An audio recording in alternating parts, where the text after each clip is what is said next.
The best fans of this World Cup just went home, and the whole tournament feels quieter. On Sunday night at the Estadio Azteca, England beat Mexico 3-2 and knocked the co-hosts out of their own World Cup. The scoreboard tells you who won the match. It does not tell you what the tournament lost. Because for 3 weeks, Mexico's fans were not just supporters at this World Cup. They were the World Cup. This is the goodbye they deserve. Start with what they built. Every American host city that Mexico touched turned green.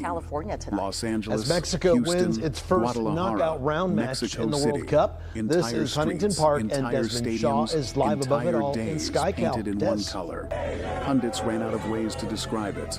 On international broadcasts, Mexico's supporters were called an absolute highlight of this World Cup, the standard every other fan base was measured against. When Mexico played, the noise did not stop for 90 minutes, not once. And they did not just support their team. They ran psychological operations for it. Meet Operación no Dormir, Operation No Sleep. The night before Mexico played Ecuador, hundreds of fans surrounded Ecuador's team hotel with drums, horns, loudspeakers, and fireworks, and kept the serenade going until sunrise. Mexico won 2-0. Ecuador's federation filed a formal complaint. The fans considered that a 5-star review. So when England came to Mexico City for the round of 16, everyone knew what was coming. Police blockades went up around England's hotel in Santa Fe. It did not matter.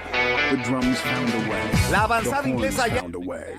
The fireworks found a way. England's players spent the night before the biggest match of the round listening to the entire city keeping them awake, one song at a time. But here is the part that tells you who these fans really are. On the day of the match, with tension everywhere and the world expecting hostility, videos started spreading from the streets of Mexico City.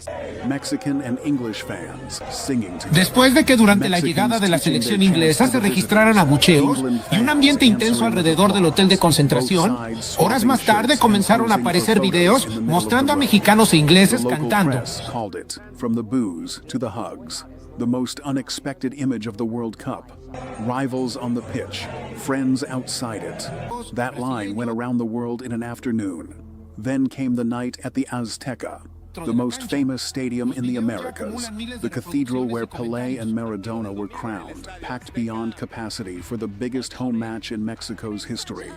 And Mexico almost did it, 3-2. Late drama. A stadium that shook for 2 hours and a team that gave absolutely everything against one of the tournament favorites. It ended in heartbreak, the kind of scoreline that gets replayed in a country's head for decades. There were tears in the stands, grown men in green shirts standing silent in the world's loudest stadium. And the next morning, they did the most Mexican fan thing possible.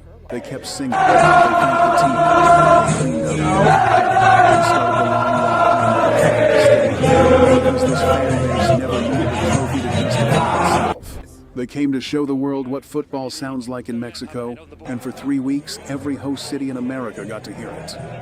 The World Cup will crown a champion without Mexico.